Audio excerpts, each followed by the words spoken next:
Hello दोस्तों, study glows में आपका स्वागत है। सबसे पहले आप लोग को नए वर्ष की हार्दिक शुभकामनाएं। आप लोग का ये साल बहुत ही अच्छा हो, आप लोग ने जो भी चीजें सोची हो वो पूरी हो। तो चलिए अब हम देखेंगे कि सीसेट को टैकल कैसे करें, मतलब हाउ टू टैकल सीसेट। देखिए सीसेट बहुत ही इंपॉर्टेंट है और सीसेट जो है वो आपका 80 क्वेश्चन आते हैं सीसेट में, ठीक है। और ये क्वालिफाइंग पेपर है, मतलब 33% मार्क्स लाने पड़ेंगे आपको, मतलब 66 नंबर। 200 में से 66 नंबर ले आओगे तो ये पास हो जाओगे, लेकिन 66 नंबर लाने में भी लोगों की हालत खराब हो जाती है, इतना टफ आता है। और इस बार का सीसेट तो बहुत ही टफ आया था, तो अच्छे अच्छे लोगों के पसीने छूटे हैं इस बार, ठीक है। तो अब हम देखेंगे सीसेट में कौन कौन से टॉपिक्स पढ़े जिससे आपका सीसेट आसानी से क्वालिफाई हो जाए। और हाँ, ये उन लोग के लिए जिनकी सीसेट बहुत वीक है, जिनका मैथ्स वीक है या रीजनिंग वीक है या इंग्लिश वीक है, ठीक है। ये उन लोग के लिए वीडियो है। जिनकी सीसेट बहुत स्ट्रांग है, जिनका मैथ्स बहुत स्ट्रांग है, रीजनिंग बहुत स्ट्रांग है, उन लोग के लिए ये वीडियो नहीं है, ठीक है। क्योंकि आप लोग का सीसेट क्वालिफाई हो जाएगा जिनकी ये मैथ्स रीजनिंग तीन में से दो भी चीजें बहुत ज्यादा स्ट्रांग है, उनका सीसेट आराम से क्वालिफाई हो जाएगा। लेकिन जिनका ये तीन में से दो चीजें खराब है, खासकर लोगों का मैथ्स बहुत खराब होता है, तो ये वीडियो जो है उन्हीं लोग के लिए है, ठीक है।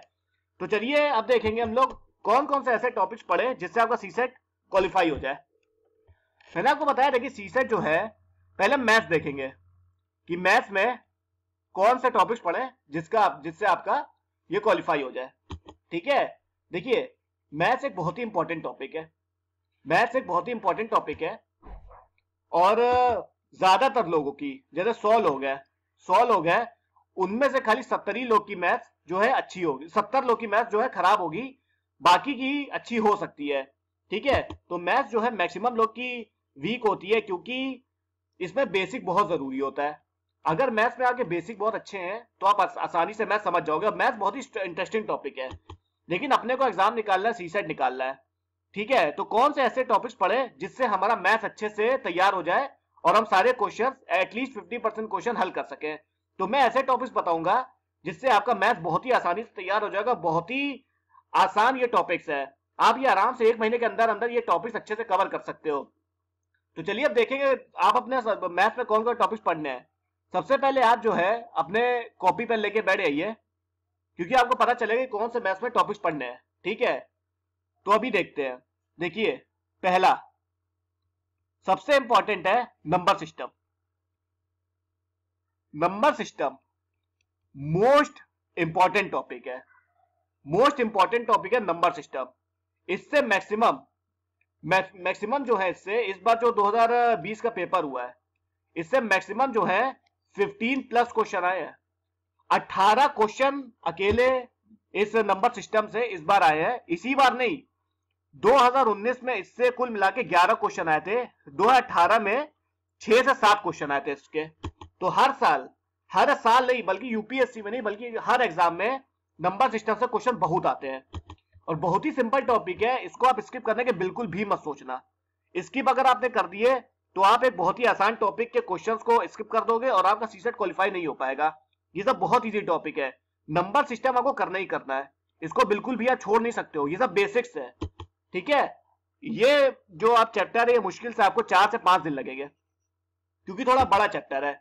इसमें आपको फैक्टर्स पढ़ने पड़ेंगे, ठीक है, रूल ऑफ डिविजिबिलिटी पढ़ना पड़ेगा, ठीक है। उसके बाद आपको डिविजर्स पढ़ने पड़ेंगे, और आपको उसके बाद इवन और नंबर तो मालूम ही होगा। प्राइम नंबर आपको, इवन का मतलब इवन क्या होता है, 2 होता है, मतलब ठीक है। ऑड हो गए 3, 5, 7, ये तो आपको मालूम ही होगा, सभी को मालूम होता है, ठीक है।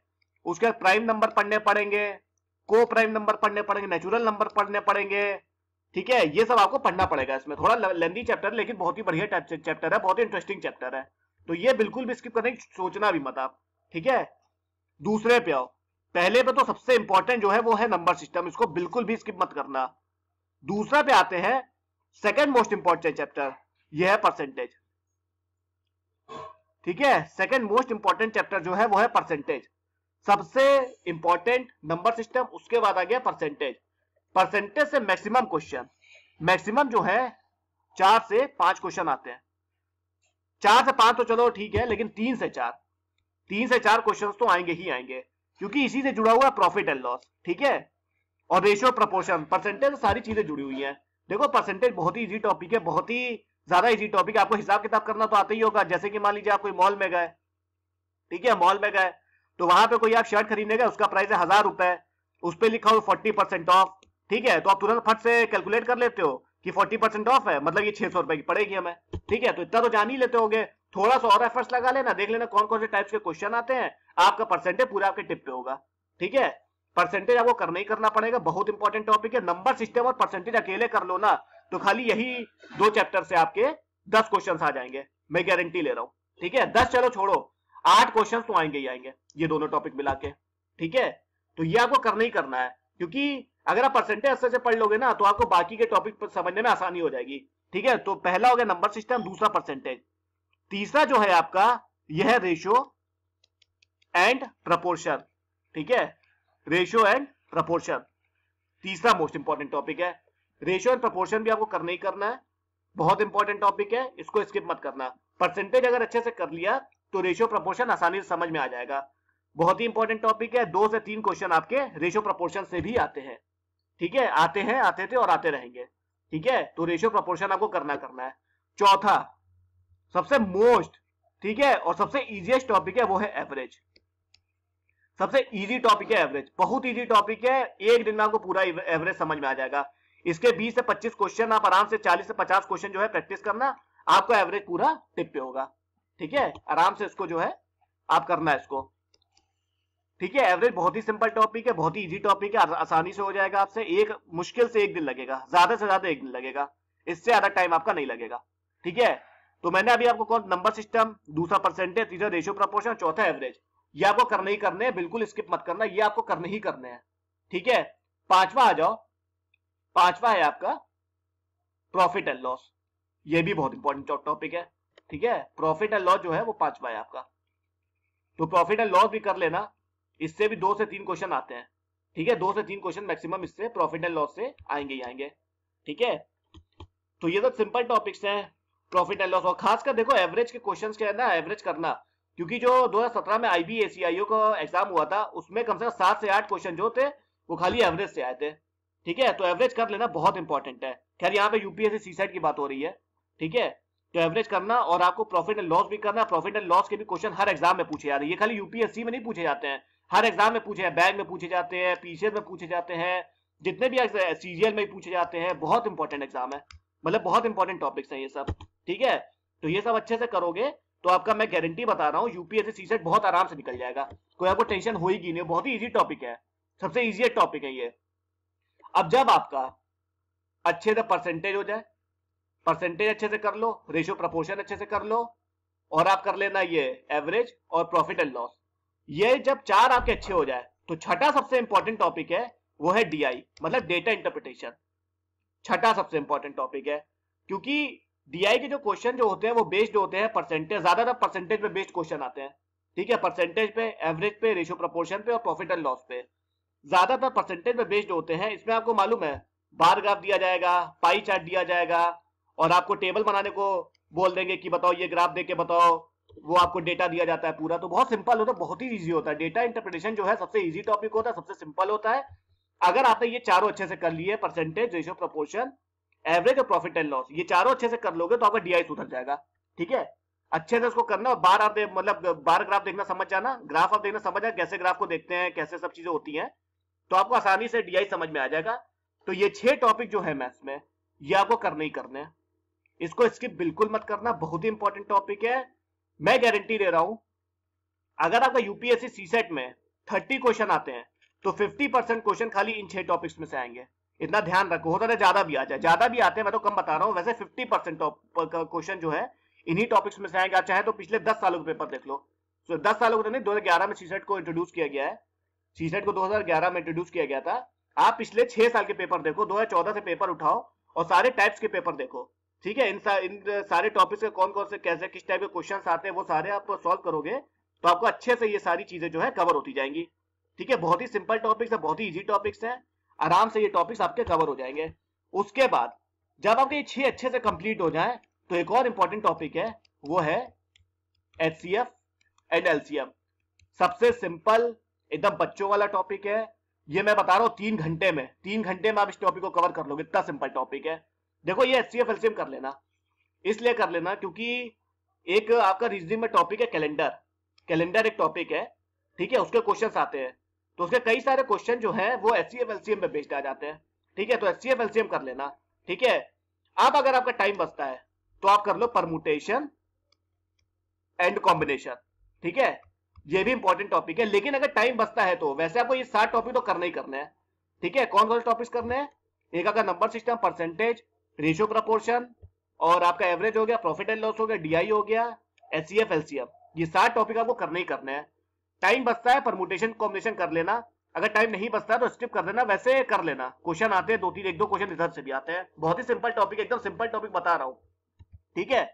ये उन लोग के लिए है जिनकी मैथ्स वीक है, उन लोग के लिए बता रहा हूं। जिनकी मैथ्स बहुत स्ट्रांग है उनको तो सभी चीजें आती है, ज्योमेट्री भी आती है, सब कुछ आता होगा, ठीक है। तो ये 8 जो है ये आपको करने ही करने हैं, ठीक है। एटलीस्ट 7 तो कर ही लेना, परमुटेशन कॉम्बिनेशन छोड़ भी दो कोई दिक्कत नहीं, लेकिन 7 टॉपिक आपको करने ही करने हैं। अगर ये 8 टॉपिक कर लिया आपने, अगर ये 8 के 8 टॉपिक कर लिए, तो मैं गारंटी ले रहा हूं अगर 30 क्वेश्चन आते हैं तो उसमें से 20 क्वेश्चन जो है वो इधर ही से आएंगे, क्योंकि यूपीएससी इन्हीं सारे टॉपिक से ज्यादा क्वेश्चन पूछता है, उनको बेसिक्स ज्यादा पूछता है यूपीएससी, ठीक है। यूपीएससी बेसिक्स पे ज्यादा फोकस करता है, तो बेसिक्स अब इधर ही से बनते हैं, तो ये टॉपिक्स आते हैं, ठीक है। उसके बाद और भी है, ज्योमेट्री है, सिंपल इंटरेस्ट, कंपाउंड इंटरेस्ट है, ये सब ट्रिग्नोमेट्री, ये सब है, ये सब बहुत टिपिकल टॉपिक है, बहुत समझना पड़ेगा आपको। ये यूपीएससी सीसेट एग्जाम निकालना है, ठीक है, सीसेट का एग्जाम क्लियर करना है, वो भी पासिंग मार्क्स चाहिए आपको, 33% लाने हैं, 66 नंबर, ठीक है। बस आपने अच्छे से कर लिया, आपने ये सारे टॉपिक कर लिया, आपके 20 क्वेश्चन आराम से आपके हाथ में आ जाएंगे, अगर 30 क्वेश्चन आते हैं तो, ठीक है। जितने भी क्वेश्चन आएंगे 50% क्वेश्चन आपके हाथ में होंगे। अगर आपने ये 8 टॉपिक अच्छे से कवर कर लिए, आपको कोई सीजन में दिक्कत आएगी नहीं, बहुत आराम से निकालोगे, कोई भी प्रॉब्लम नहीं होगा आपको, ठीक है। तो ये मैथ्स का था, समझ में आ गया होगा आपको मैथ्स में कौन कौन से टॉपिक पढ़ने हैं, ठीक है। बहुत सारे इसके कोई कोर्स जो है, अगर जिसकी मैथ्स वीक है तो यूट्यूब पे बहुत सारे फ्री के लेक्चर्स पड़े हुए हैं, वो देख लेना, इन सारे टॉपिक्स पे है, ठीक है। उसके बाद आपके कोई या तो पेड कोर्स ज्वाइन कर लेना, कोई सस्ता सा कोई पेड कोर्स ज्वाइन कर लेना, नहीं तो अपने आप से भी ये सब समझ सकते हो। देखो अपने आप से तो समझ में नहीं आएगा, मैथ्स के लिए कोई ट्यूटर होना बहुत जरूरी होता है, तो यूट्यूब का सहारा लेना, फ्री के लेक्चर से बहुत अच्छे से लोगों ने समझाया है, बहुत अच्छे सबने समझाया है, आपको समझ में आ जाएगा, ठीक है। तो आराम से ये 8 टॉपिक करो, कोई दिक्कत नहीं आ रही है आपको। अब हम आएंगे रीजनिंग पे, अब हम देखेंगे रीजनिंग में कौन कौन से टॉपिक्स पढ़े जिससे आपका रीजनिंग भी क्लियर हो जाए, ठीक है। देखिए दोस्तों, इस बार रीजनिंग के क्वेश्चन 8 से 10 क्वेश्चन आए, ज्यादा क्वेश्चन आए नहीं है, ठीक है, 8 से 10 क्वेश्चन आए रीजनिंग के। तो चलो देखते हैं कौन कौन से क्वेश्चन आएंगे। देखिए क्वेश्चन जो है इसके रीजनिंग के वो 20 से 25 आते हैं, है ना। अब ज्यादा वेटेज जो है यूपीएससी ने मैथ्स का कर दिया, तो मैथ्स तो आपको पढ़नी है यार, ठीक है, क्योंकि मैथ्स आपको पढ़नी पड़ेगी, जो वीक स्टूडेंट है उनको भी पढ़नी पड़ेगी। मैथ्स पढ़ लेना, उसको स्किप मत करना, बहुत दिक्कत हो जाएगी, सीसेट नहीं निकाल पाओगे, ठीक है। तो उसके बाद रीजनिंग भी सिंपल होता है। रीजनिंग देखिए ज्यादा इसमें कॉन्सेप्ट तो होते हैं, लेकिन समझने वाली चीज ज्यादा नहीं है ये, ठीक है। इसमें एक पैटर्न चलता रहता है, इसमें पैटर्न होता है, वो आपको समझना पड़ेगा, ठीक है। रीजनिंग मैथ्स नहीं है कि आपको पूरा बेसिक्स से कवर करो, पूरा जब बेसिक्स आएंगे तभी ये कवर कर पाओगे, ऐसा नहीं है, इसमें पैटर्न होता है, ठीक है। आराम से पैटर्न से करना है इसको, बहुत सिंपल होता है। रीजनिंग तो आप आराम से समझोगे, कोई दिक्कत ही नहीं है। तो देखते हैं कौन कौन से टॉपिक आपको रीजनिंग में देखिए पहला जो है वो है सीरीज। सीरीज आपको करनी है। अब सीरीज जो है वो ज्यादातर इसमें नंबर सीरीज पूछते हैं, मिसिंग नंबर्स पूछते हैं, ये ज्यादातर इसमें सीरीज आती है, ठीक है। एक डायग्रामेटिक सीरीज भी होती है कि उसमें ऐसे दे देंगे, ऐसे डॉट बना के दे देंगे, फिर बोलेंगे अगली एंट्री बताइए, ऐसे ऐसे होता है, ठीक है। वो ज्यादा इसमें नहीं पूछते हैं, लेकिन इसमें ज्यादातर जो है नंबर सीरीज आती है, तो सीरीज पढ़ लेना। 3 से 4 क्वेश्चन सीरीज के आते हैं, बहुत ही ज्यादा इंपॉर्टेंट है, ठीक है। तो पहला हो गया आपका सीरीज। दूसरा होता है पजल। पजल पजल बहुत इंपॉर्टेंट होता है। इस बार तो खैर एक ही क्वेश्चन आया था, वो भी फैमिली पजल थी, ब्लड रिलेशन में फैमिली पजल आती है, वो थी, ठीक है। लेकिन अगली बार आएगा इसमें क्वेश्चन। इस बार क्वेश्चन बड़ा अजीब टाइप का आ गया था, मैथ्स के क्वेश्चन कम से कम 45 प्लस जो क्वेश्चन जो थे मैथ्स के आए थे, ठीक है। रीजनिंग के बहुत ही कम क्वेश्चन थे, लेकिन अगली बार जरूर से संतुलित पेपर ये लोग बनाएंगे, ठीक है। तो अगली बार मान के चलो 5 से 6 क्वेश्चन आप एक्सपेक्ट कर सकते हो पजल से। पजल जो है बहुत ही इंपॉर्टेंट टॉपिक है, इसमें आपको करना है खासकर सिटिंग अरेंजमेंट। सिटिंग अरेंजमेंट बहुत इंपॉर्टेंट होती है, पजल पूरा अच्छे से पढ़ना, ठीक है। इसमें पैटर्न होता है, वो पैटर्न समझ जाओगे तो आपको सब आ जाएगा। बहुत ही आसान होती, बहुत ही मजेदार होती है। खैर रीजनिंग देखो सबसे ज्यादा मजा क्या आता है ना, रीजनिंग और मैथ्स में सबसे ज्यादा मजेदार होते हैं टॉपिक दोनों, ठीक है। दोनों सब्जेक्ट बहुत ही मजेदार होता है, अगर आपको आ गया ना तो आप इसके क्वेश्चन जो है 10-10 सेकंड में सॉल्व कर लोगे। मैथ्स के क्वेश्चन तो खास करके वो समझ में आ गया ना तो 10-10 सेकंड लगेंगे खाली क्वेश्चन सॉल्व करने को, आपको और मन करेगा और सॉल्व करो और सॉल्व करो। तो बहुत ही मजा, बहुत इंटरेस्टिंग सब्जेक्ट है ये, ठीक है। तो उसको खूब इंटरेस्ट के साथ पढ़ना, ठीक है। पजल आपको करना है।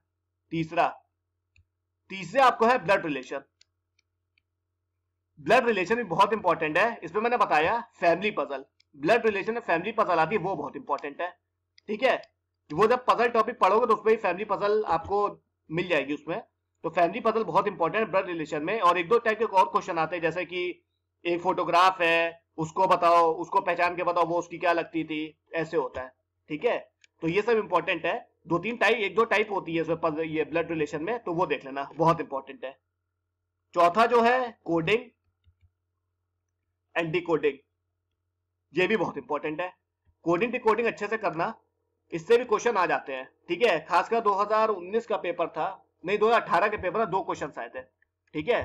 तो उससे क्वेश्चन आ जाते हैं कोडिंग डिकोडिंग से, इंपॉर्टेंट है, बहुत ही सिंपल टॉपिक भी है, ठीक है। कर अब पांचवा जो है वो है क्यूब एंड डाइस, ये भी इंपॉर्टेंट टॉपिक है, सिंपल टॉपिक है, एक दो क्वेश्चन आते हैं।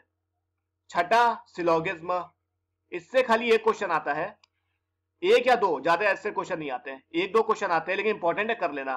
देखो यूपीएससी में अब एक क्वेश्चन इंपॉर्टेंट होता है, क्योंकि मान लो मैथ्स टफ दे दी तो आपके पास कम से कम हाथ में ये सब तो रीजनिंग के टॉपिक्स तो रहेंगे, है ना। तो ये अच्छे से कर लोगे। मान लो रीजनिंग टफ दे दी तो आपके ये रहेगा, ठीक है। तो आराम से उसको करना। सातवां जो है बहुत इंपॉर्टेंट है वेन डायग्राम। वेन डायग्राम इसको आप मैथ से भी रिलेट कर सकते हो, ठीक है। तो वेन डायग्राम भी बहुत ज्यादा इंपॉर्टेंट है, इसको भी करना। चौथा आठवां है डायरेक्शन एंड डिस्टेंस, ये भी बहुत इंपॉर्टेंट है, एक से दो क्वेश्चन इसके भी आते हैं, कर लेना इसको, बहुत इंपॉर्टेंट, बहुत सिंपल टॉपिक है, जितने भी टॉपिक्स है ना बहुत सिंपल है, आराम से हो जाएंगे। नवा जो है वो है आपका रैंकिंग। रैंकिंग भी बहुत इंपॉर्टेंट है, ठीक है। क्वेश्चन आते हैं रैंकिंग से, इस बार यूपी पीसी से बहुत सारे क्वेश्चन आए थे रैंकिंग से, और इस बार यूपीएससी आईएएस में भी, सिविल सर्विस में भी रैंकिंग से क्वेश्चन आए थे। इसमें 2-3 टाइप बनती है ना, एक दो टाइप बनती है, जैसे कि मान लीजिए ऐसे 15 रोहित 15 से लेफ्ट है, सीमा 15 से राइट है, तो बताइए पोजीशन क्या होगी अब इनकी, ठीक है। तो ऐसे होते, दूसरे क्या होता है, हाइट पूछ लेंगे, राजू रवि से बड़ा है, रवि रोहित से बड़ा है, रोहित राहुल से बड़ा है, तो सबसे बड़ा कौन होगा, इस टाइप के क्वेश्चन बनते हैं, बहुत ही सिंपल होते हैं, ठीक है। तो ऐसे क्वेश्चन बनेंगे। 10वां जो है वो है कैलेंडर, कैलेंडर भी बहुत इंपॉर्टेंट है, इसको भी कर लेना। 11वां जो है वो है स्टेटमेंट एंड कंक्लूजन, वैसे क्वेश्चन आते तो नहीं है लेकिन आ सकता है, इंपॉर्टेंट है, ठीक है, इसको भी कर लेना, इंपॉर्टेंट है, ठीक है। तो 11वां तो ये हो गया। 12वां जो है स्टेटमेंट एंड अजम्पशन, ठीक है, ये भी इंपॉर्टेंट है, कर लेना। 13वां आपका जो है statement and course of action, ये कर लेना, ठीक है। आ सकते हैं क्वेश्चन, देखो आता नहीं है लेकिन कर लेना यार, इंपॉर्टेंट है, कर लेना, ठीक है। देखो रीजनिंग में खाली इतने ही टॉपिक है, ज्यादा है नहीं, बैंक में खाली इधर ही से पूछे जाते हैं, ज्यादा इधर से पूछे नहीं जाते हैं, तो इतने टॉपिक है। अब देखो एक आध यार छूट गया हो तो अपने से आप तो देख लेना, एक दो हो सकता है टॉपिक छूट गए हो तो देख लेना, वैसे आप अब मिलाना तो इतने ही क्वेश्चन आते हैं, इधर ही से क्वेश्चन आएंगे, ठीक है। हो सकता है एक दो टॉपिक छूट गए हो तो अपने से देख लेना, ठीक है। बहुत सारा रीजनिंग है, ज्यादा टॉपिक्स है, लेकिन क्वेश्चन जो है इधर ही से पूछे जाते हैं, खासकर ये आपका सीरीज हो गया, पजल हो गया, ब्लड रिलेशन हो गया, ट्यूब्स एंड डाइज हो गया, वेन डायग्राम हो गया, डिस्टेंट डायरेक्शन हो गया, और कैलेंडर हो गया, स्टेटमेंट कंक्लूजन, इधर ही से ज्यादातर क्वेश्चन आते हैं, बाकी आपको क्वेश्चन आएंगे नहीं, ठीक है। तो अब ये टॉपिक कवर करना अच्छे से, रीजनिंग और मैथ्स में। मैथ्स में मैंने आपको बता दिया था, ठीक है। तो आप आराम से क्वेश्चन टॉपिक करना। तो मैंने आपको रीजनिंग बताया कौन सा टॉपिक करना, मैथ्स में मैंने आपको कौन कौन सा बताया था, फिर चलो एक बार दिखा दे रहा हूं। पहला जो है नंबर सिस्टम, नंबर सिस्टम पहला, ठीक है। दूसरा जो है आपको परसेंटेज, तीसरा जो है आपको रेशो एंड प्रपोर्शन, राइटिंग थोड़ी खराब है यार मेरी ठीक है। चौथा जो है आपको एवरेज, सबसे सिंपल टॉपिक है, सारी सिंपल है, बहुत सिंपल है, 1 महीने में आपका खत्म हो जाएगा ये सारे टॉपिक्स, और इसकी क्वेश्चन भी आराम से प्रैक्टिस करना। 5वां है प्रॉफिट एंड लॉस, ठीक है। 6ठा है आपका डीआई। 7वां है आपका, कौन सा 7वां है, एचसीएफ एंड एलसीएम, ये टॉपिक्स कर लेना, 50% तक क्वेश्चन आएंगे आपके, ठीक है। 8वां जो है परमुटेशन एंड कॉम्बिनेशन। ये जब टाइम अगर आपका सारे टॉपिक से सारे कवर हो जाए सातों के सातों, तब अगर टाइम बचता तो परमुटेशन कॉम्बिनेशन करना।